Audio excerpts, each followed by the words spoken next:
Welcome to the ancient land of Myanmar, the country the world once called Burma. It's an isolated Buddhist society that's resisted rapid change for almost 2,000 years.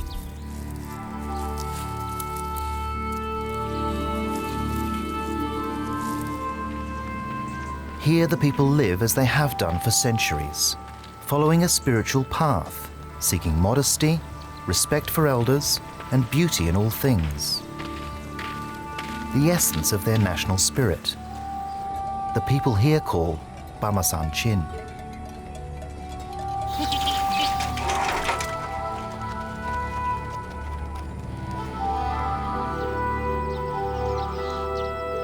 Little is known about this isolated country in the outside world, but that could soon change, thanks to the legendary Burma Road.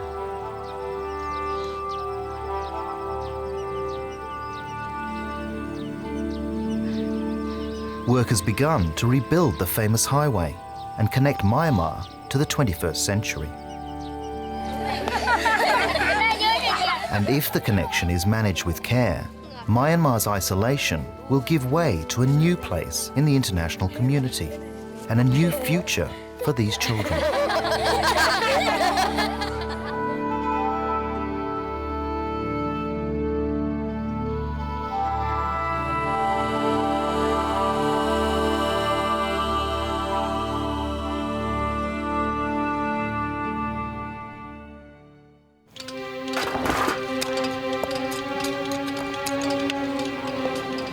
This is the story of how this stretch of Burma Road, being rebuilt by hand, could help take an almost medieval society into the future.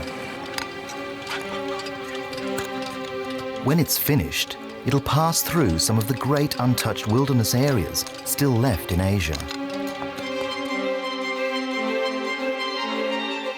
A giant nature reserve, one of the largest on Earth. Massive rivers, still free of destructive pollution.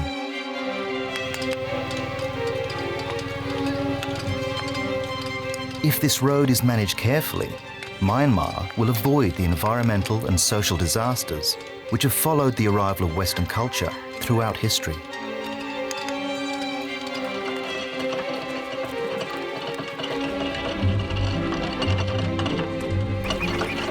But it all depends on what happens here, along the Burma Road.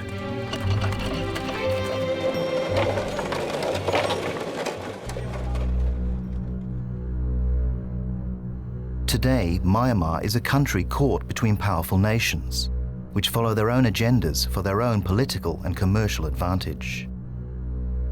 To the west lies India.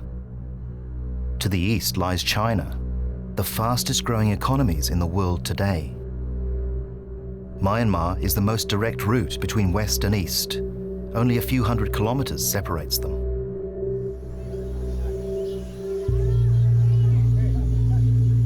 But today, its remote valleys are a hindrance to trade worth billions every year.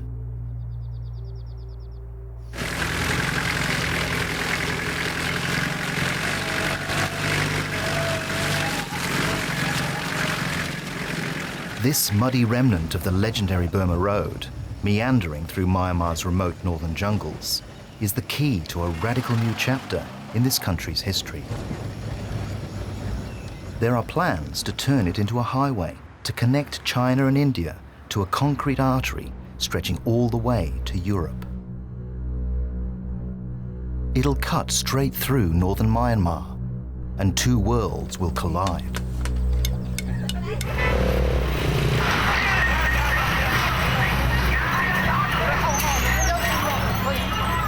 This is one of them, China in the 21st century, ambitious, commercial, and voracious.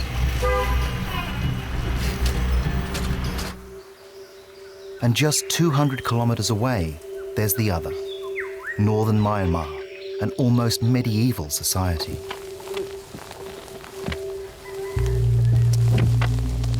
And surrounding it, this unpolluted, virtually undamaged wilderness. When the modern world and the wilderness collide, the effect will be profound.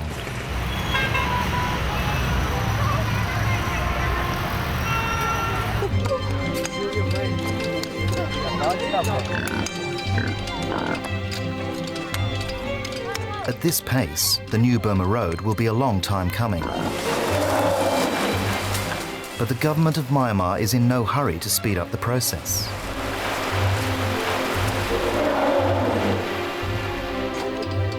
The economic benefit of controlling a lifeline between India and China is obvious. But what about the effect on a culture where most things are still done by hand?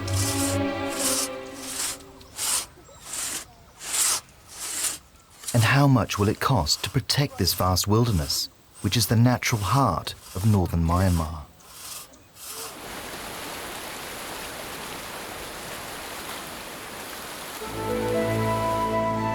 The Burma Road begins beyond Myanmar's borders in a remote corner of northeastern India, known as Arunachal Pradesh. Here, more than 60 years ago, young men barely in their 20s came from China, India, the US and Europe to fight against the Japanese.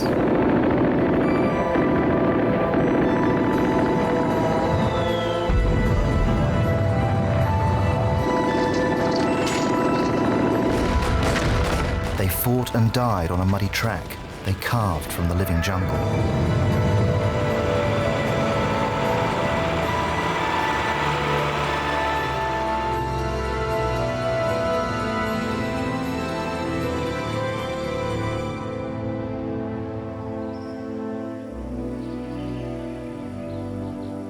These gravestones, buried in the remote jungles of northeastern India, are all that mark their passing.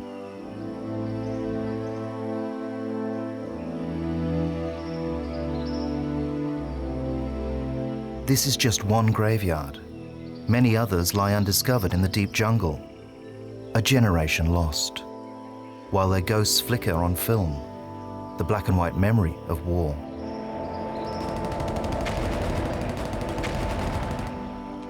With incredible loss of life, the plan succeeded. But as soon as the job was done, the road was abandoned, and the wilderness reclaimed its own.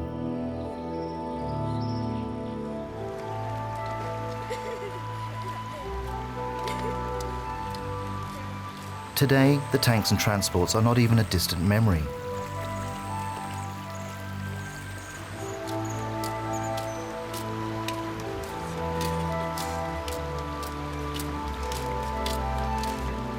This wilderness is home to tribal people, the Mishmi, Tangsa, Singpo, and the Khampti. All have relied for centuries on the wealth of the forests for their livelihood.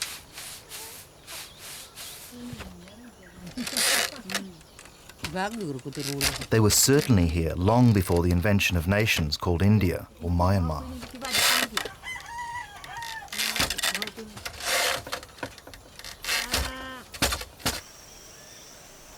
These remote jungle valleys, teeming with wildlife, have always sustained the tribal people.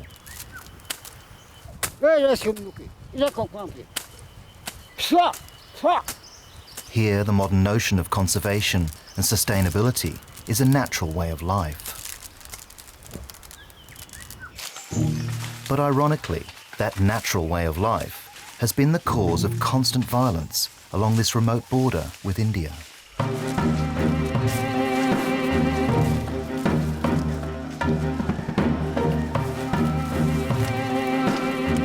For India's legendary Assam Rifles, it's a struggle to contain cross-border insurgents who want an independent country of their own.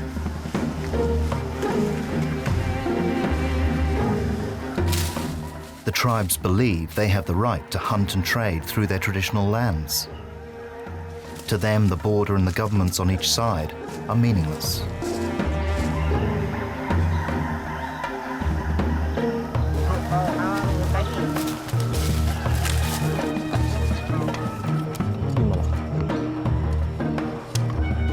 But the sporadic fighting and killing means economic disaster.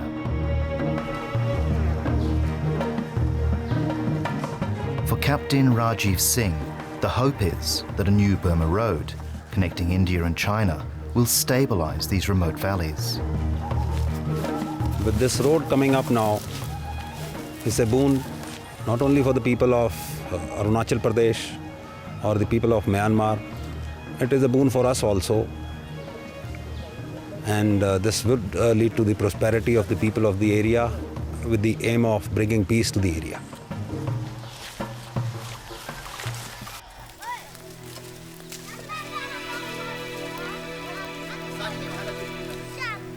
And if the new Burma Road does bring new prosperity, it could help tribes here on the Indian side of the border avoid a major environmental crisis.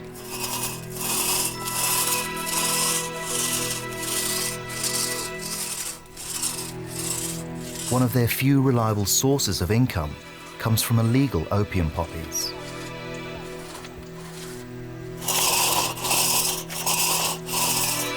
So they're destroying hundreds of hectares of pristine rainforest to plant new fields.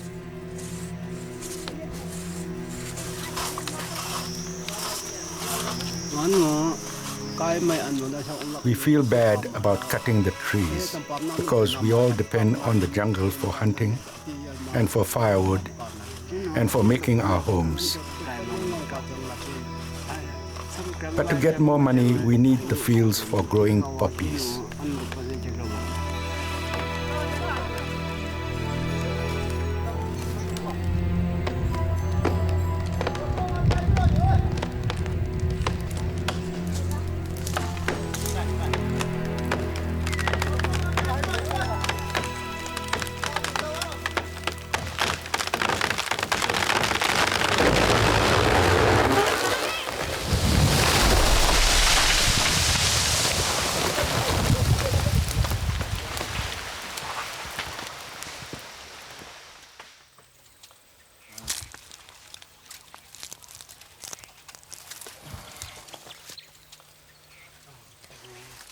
And when the destruction is over, these innocent-looking plants arise out of the wreckage to cause fresh conflict between the tribes and the Indian government.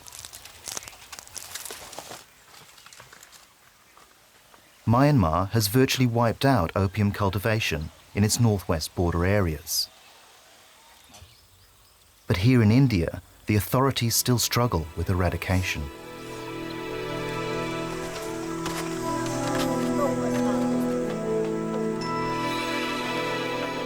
Opium brings cash to hundreds of villages like this, and with it, the devastating problem of addiction.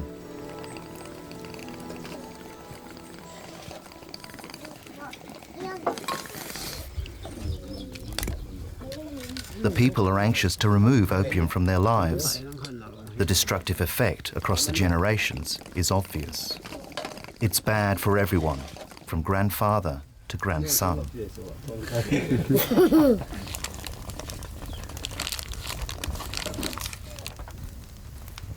But is the new Burma Road the answer? Will it bring jobs and prosperity? Or will it bring the logging industry to destroy this forest even faster than opium cultivation?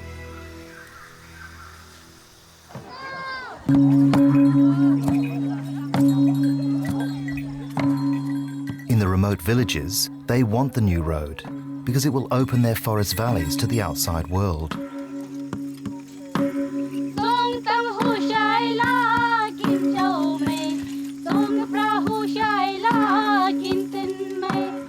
They know good money can be made from tourism.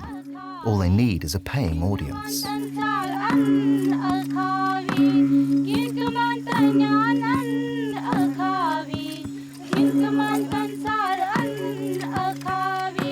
One single backpacker from the West, spending just $50 for a few nights, could feed a family for 2 weeks.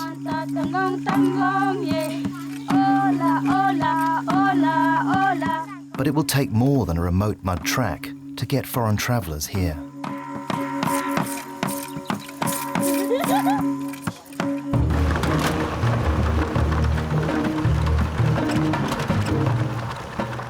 This is the Burma Road linking India and China today.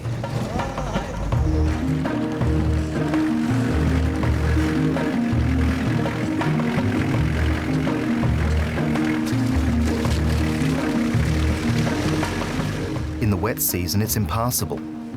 For the rest of the year, it's an effective barrier to tourism and trade.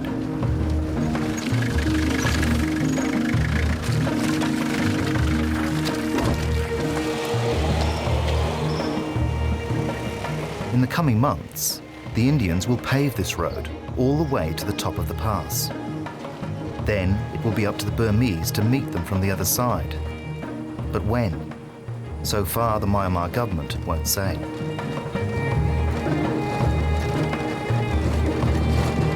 Today, the border is permanently closed to outsiders. There is no way to cross, unless you're a minister from the Arunachal Pradesh government. Today, the Pangsu Pass expedition is to bring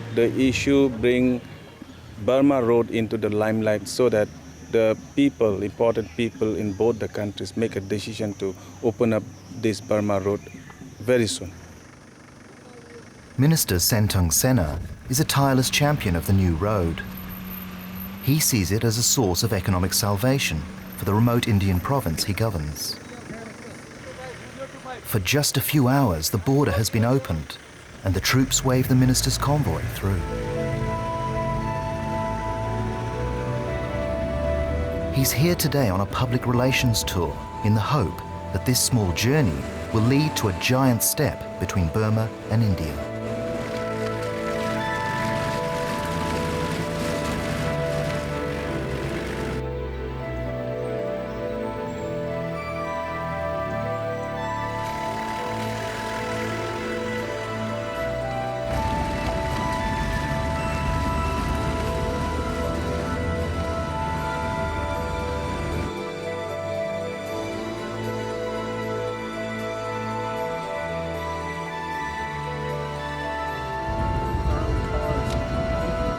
This village is only 8 kilometers from India. It's the gateway to this vast wilderness.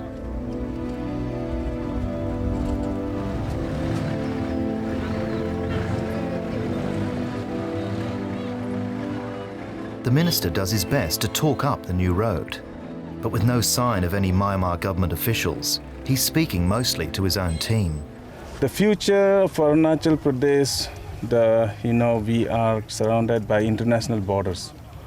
And if this road is open, the suffocation or the blockade, the bottleneck will open. But that can't happen until the Myanmar government agrees. And so far its intentions remain a mystery. But despite the silence, progress is happening on the new road, although it's slow progress indeed. Beyond the wilderness of Pangsau, the muddy track drops out of the mountains into northern Myanmar, where work continues on the new Burma Road.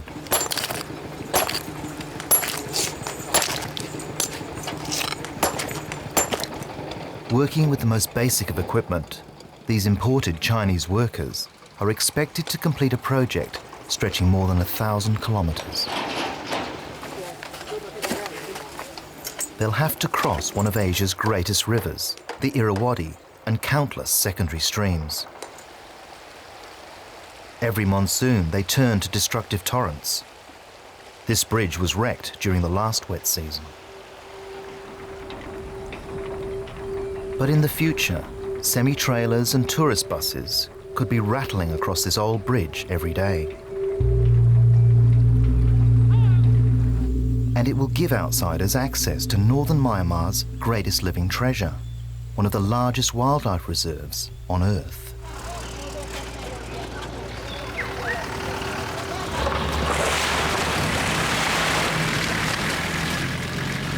Here, the road enters the Hukong Valley, a vast tiger reserve.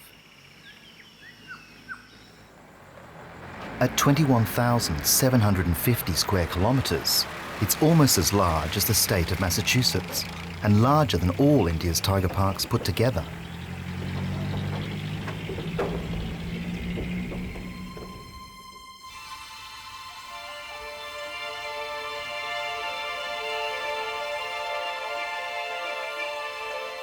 It's teeming with wildlife, most of it rarely seen.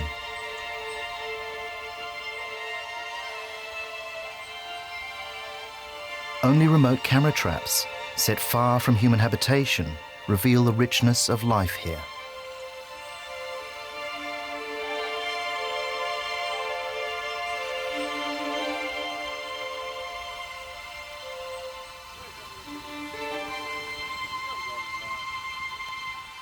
This huge wilderness includes many small villages and several competing tribes of forest hunters. The Lisu people, part of the Kachin tribe, consider this territory their own. They hunt as they have done for centuries, armed with flintlock muskets and their instinctive understanding of the forest.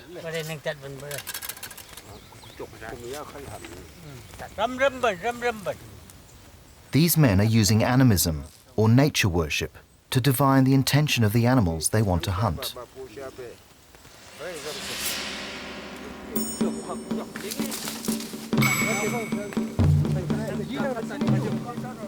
This way, they can tell which animals are ready to die and which animals would prefer to live another day.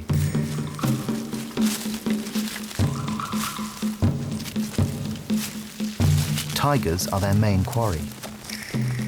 The Chinese on Myanmar's eastern border still crave tiger parts as medicine.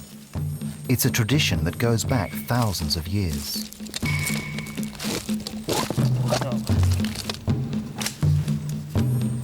The prices the Chinese pay are enormous. Powdered tiger bone sells for $1,500 US per pound, more than 6 months' income for these men.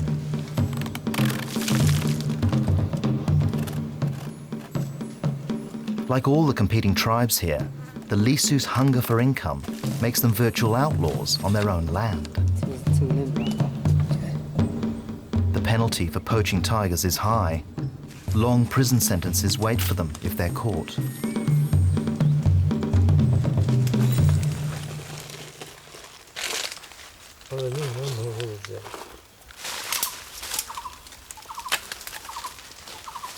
Nobody knows how many tigers are alive today.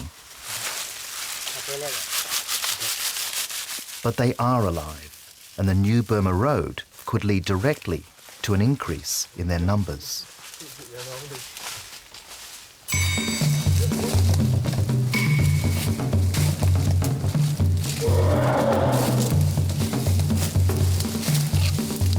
The government of Myanmar wants tigers living and breeding in these forests. The potential they have to attract the foreign tourist dollar is enormous.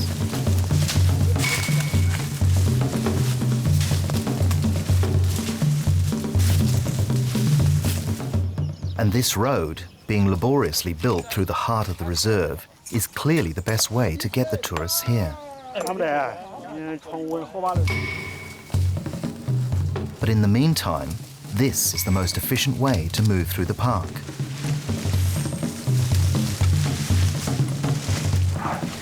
Armed rangers conduct long elephant patrols through the trackless jungles in search of the tribal poachers.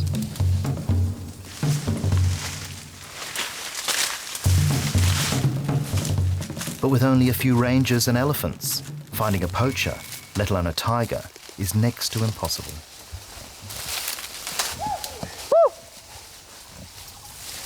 This is Ranger Chang Krishna. If the tigers are wiped out by the Lisu and the other forest dwellers, the park will lose much of its purpose. So as far as he's concerned, the sooner the new Burma Road gets here, the better. When it rains, traveling is difficult because of the numerous ditches and creeks everywhere. And they also make it difficult to send in and receive reports. I've never met a tiger, never been successful with camera traps. We only get reports from the people who have seen them. I've never seen a tiger myself.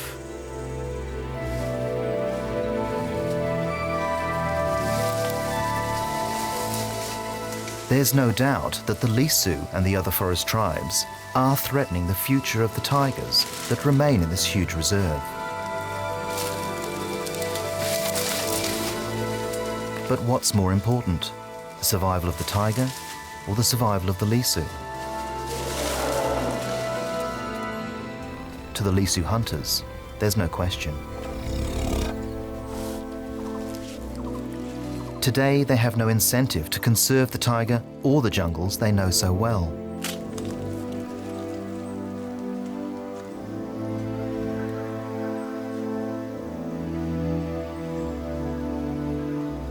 If income came from tourism, it might be a different story. Instead of tracking for the kill, the Lisu could be guiding foreign tourists with digital cameras. It works well in the giant game reserves in Africa. Former poachers make the best rangers and tourist guides. If it works in Africa, why not in northern Myanmar?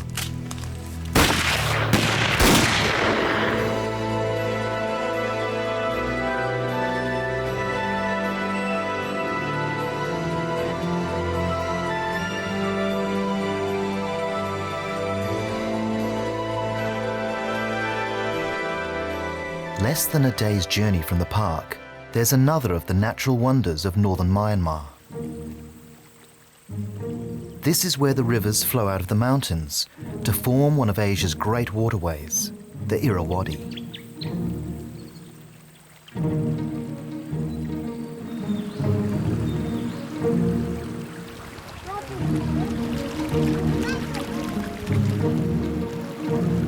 Alluvial gold has washed down this river for millennia.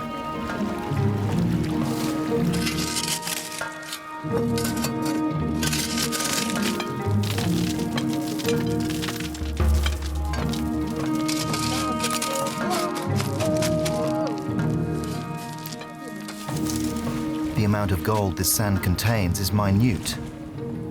The only way to find it is to wash it out like this.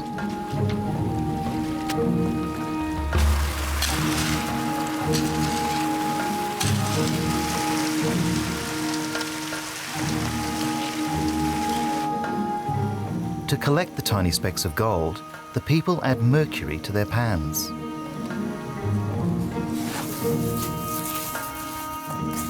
The mercury attracts the gold, forming an alloy amalgam.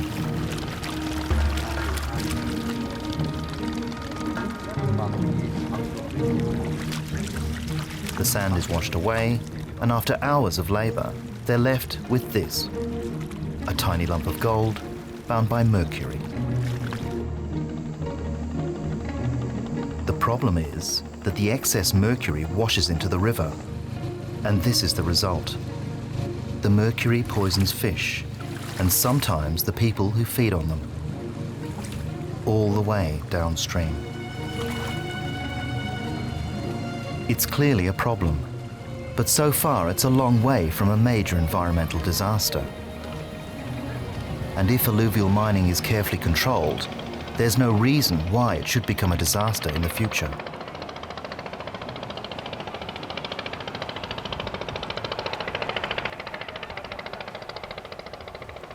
And what of the material reward? Well, for Yam Chalai, it's enormous. With gold selling at around $600 an ounce, this is enough to buy food and clothing for his family for more than 2 months.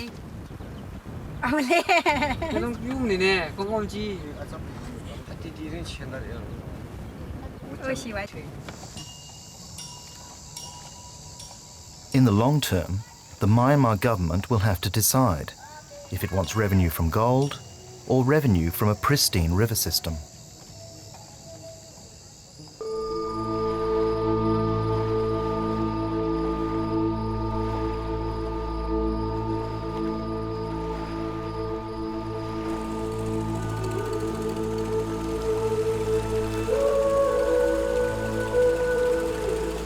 A few hours' drive to the east, the Irrawaddy becomes the river of life for millions living along its banks.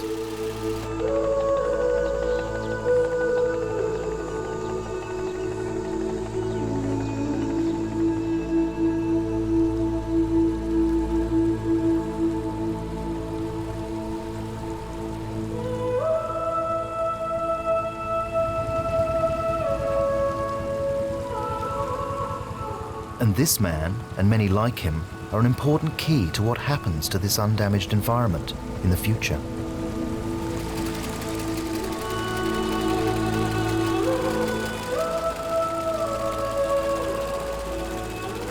Balanjan is the head Buddhist monk of a village on the new Burma Road, and his concerns about what will happen to the river and the wilderness it supports are both simple and profound.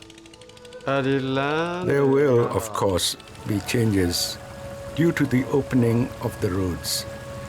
These will include changes in the ideas, opinions, and views of the people.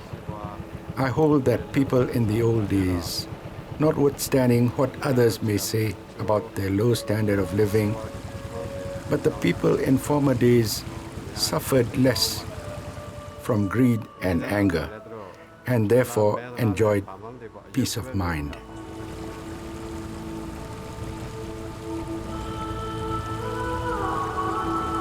Balanjan is a natural conservationist. He wants to preserve the old ways from a simpler time.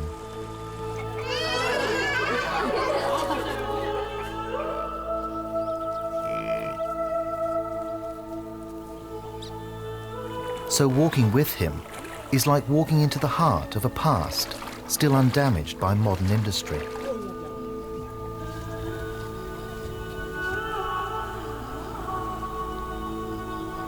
Like the footsteps of the Buddha himself, the pace here is still natural and restrained, just as it has been for almost 2,000 years.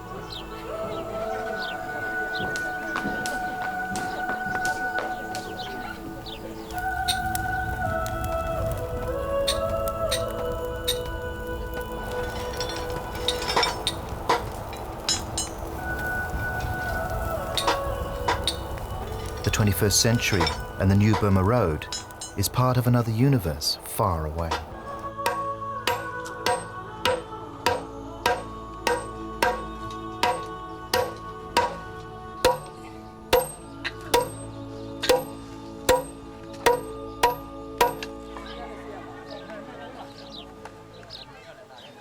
When I listen to the news, it seems at times there are problems in every part of the world.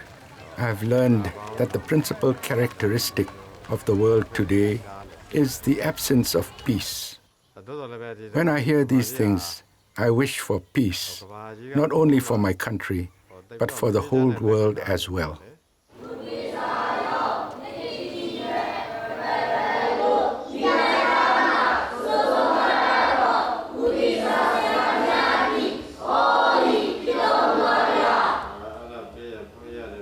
So to monks all over Myanmar, this is what's important: the proper philosophical and social education of the next generation.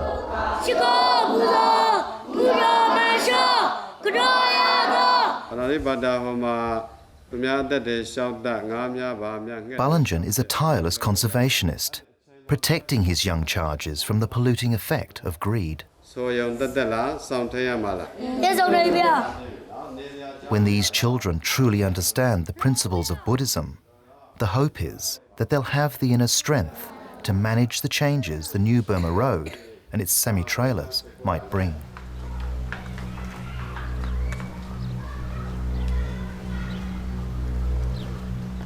And most of that strength comes from community.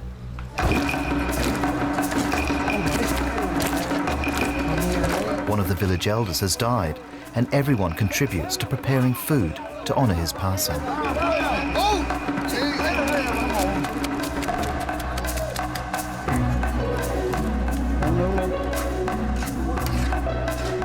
The villagers prepare a sweet concoction of palm sugar sago for the celebration.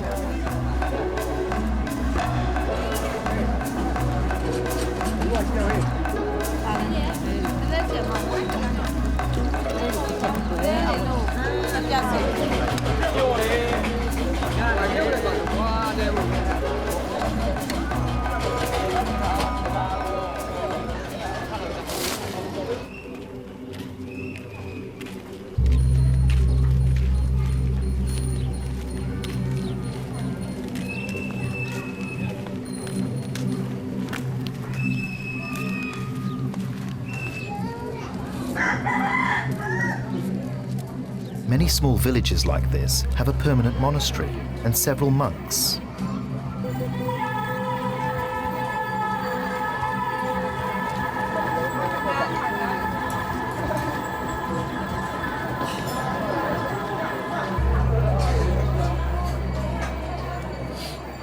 The cohesion they bring to the communities under their care is enormous. The villagers wait anxiously for the monks to eat. If they enjoy the meal, it will be an auspicious event for the whole village.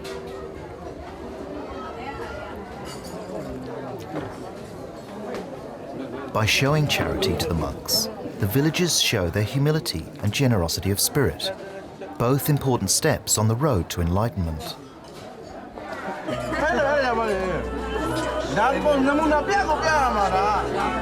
Now it's the villagers' turn. This is village life as it has been for over 2,000 years.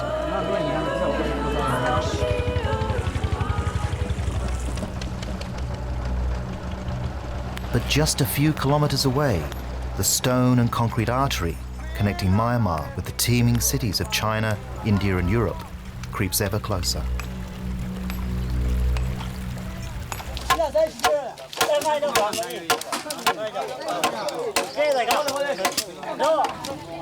The ancient ways of sustainable living still dominate life along the river.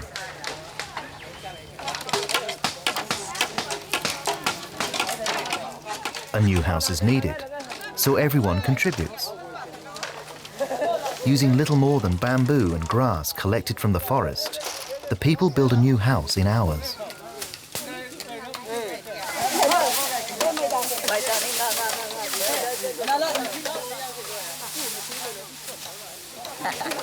Add the reed roof, and it's finished. It's a stunning contrast to the same process in the industrial world.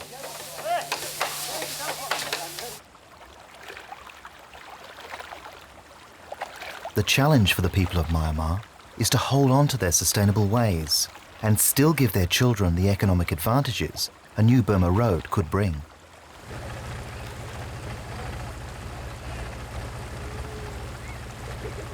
The problem is that a new road will ensure easy access to the vast reserve of valuable natural resources.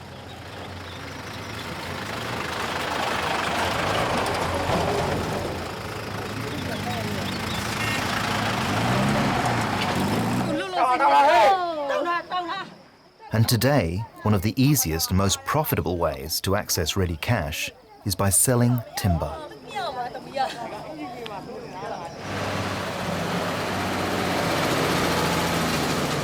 We're now 100 kilometers east of the Irrawaddy, not far from the Chinese border.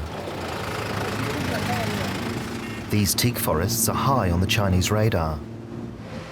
With its own forests savagely depleted due to thousands of years of logging, the Chinese are now desperate for wood.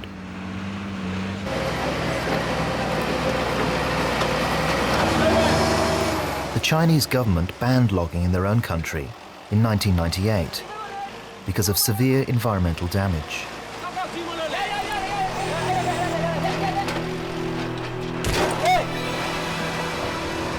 So now they look beyond their borders to countries like Myanmar to buy up all the legally felled timber they can get. But unscrupulous loggers are ready to supply the insatiable global appetite for timber. They pay for illegal clear felling.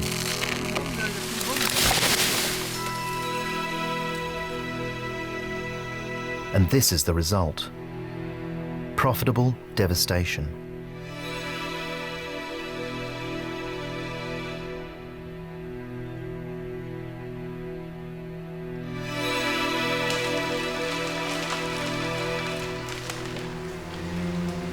This is how forests have been cleared in Myanmar for centuries, and this is how they could still be cleared today.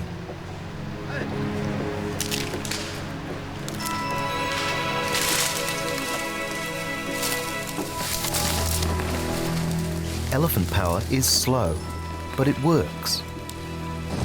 Elephants are low impact. They don't need roads and remove selected timber without scarring the forest.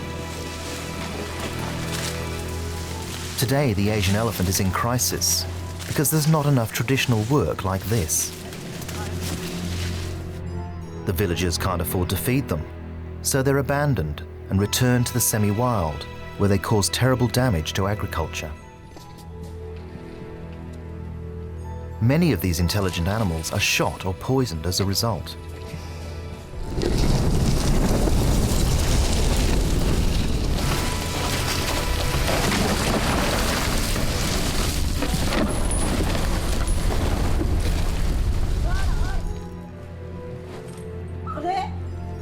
But this could be an alternative. Imagine elephant power like this on a grand scale. Hundreds of elephants harvesting timber in a sustainable way.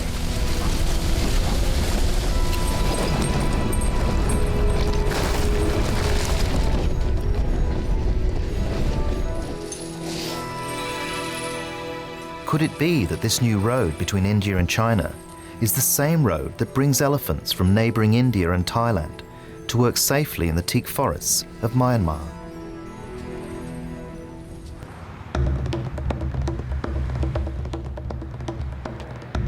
The alternative to a sustainable future lies on the other side of this bridge, where the Burma Road crosses into China.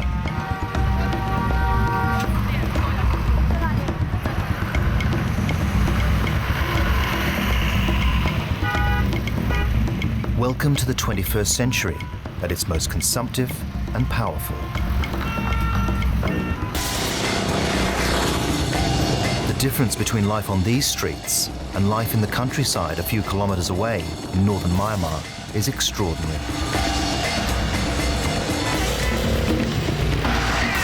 This small border town of Muse contains everything the 21st century has to offer.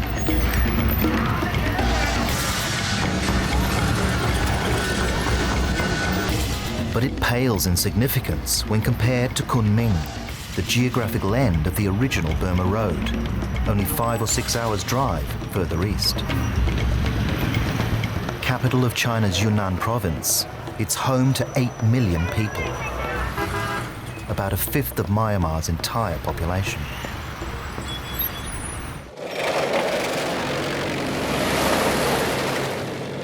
The new Burma Road will clearly open the floodgates to the Chinese.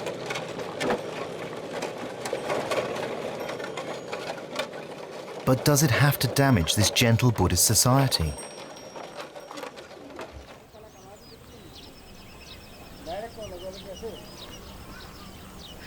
Hello? Hello?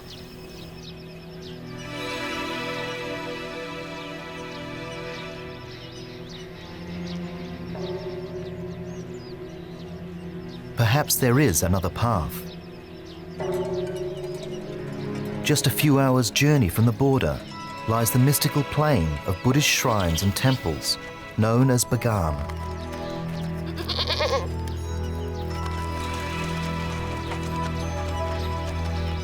It's a symbolic doorway to the unpolluted rivers and undamaged wilderness of a country moving at a very different pace to China.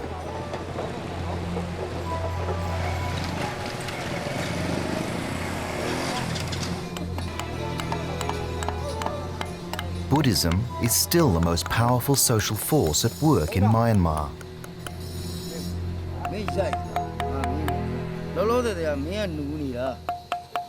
It's more than a philosophy or a religion.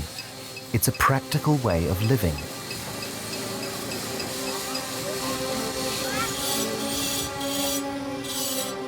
For these brilliant artisans, it provides enlightened income. This is mass production at a Buddhist pace.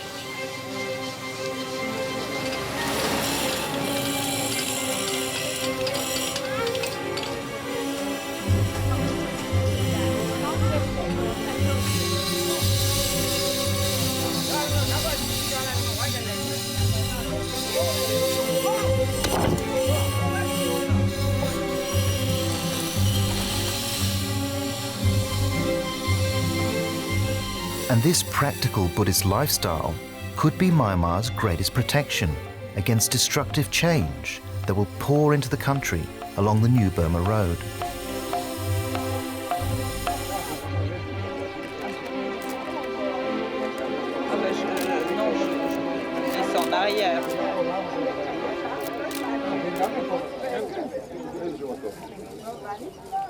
The plain at Bagan already attracts foreign tourists in their thousands.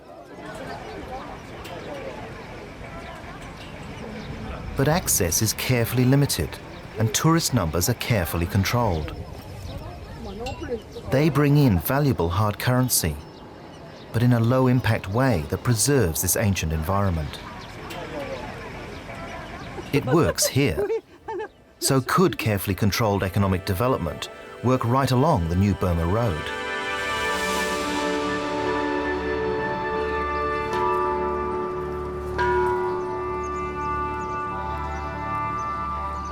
All levels of Myanmar society, from the ordinary workers to the most powerful political figures, believe this is where the true spirit of their country lies.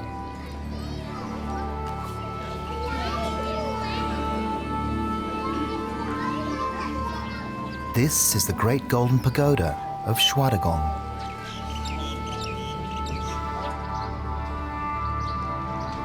It's said that hair from the Buddha's head is buried beneath these acres of gold.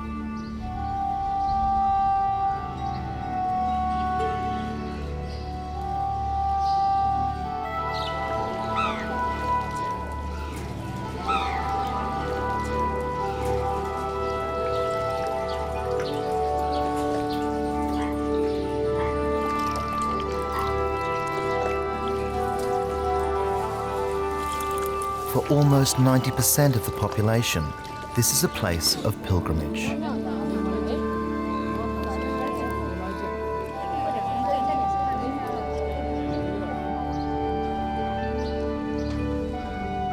For every devout person in Myanmar, the Great Pagoda is the embodiment of their heart, their Bamasan Chin.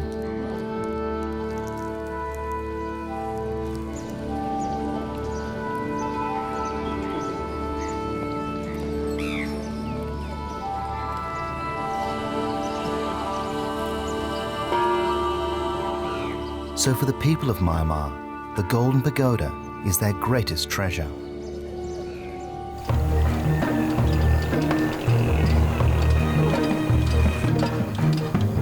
But it will take political will and perhaps help from the outside world to make sure the new Burma Road doesn't lead to the destruction of a treasure even more valuable. If it's managed properly, this new road could help provide a strong economic future without damaging one of the last great natural wilderness areas in Asia. The new Burma Road could open up Myanmar to sustainable economic development and bring in international aid to help protect Asia's last great river system that's still running clear and pollution-free.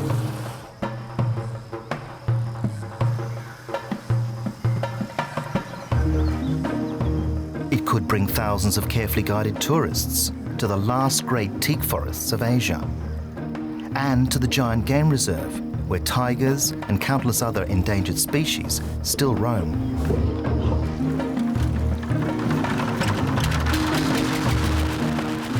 It could give access to international wildlife agencies willing to spend millions to help Myanmar protect its natural wealth.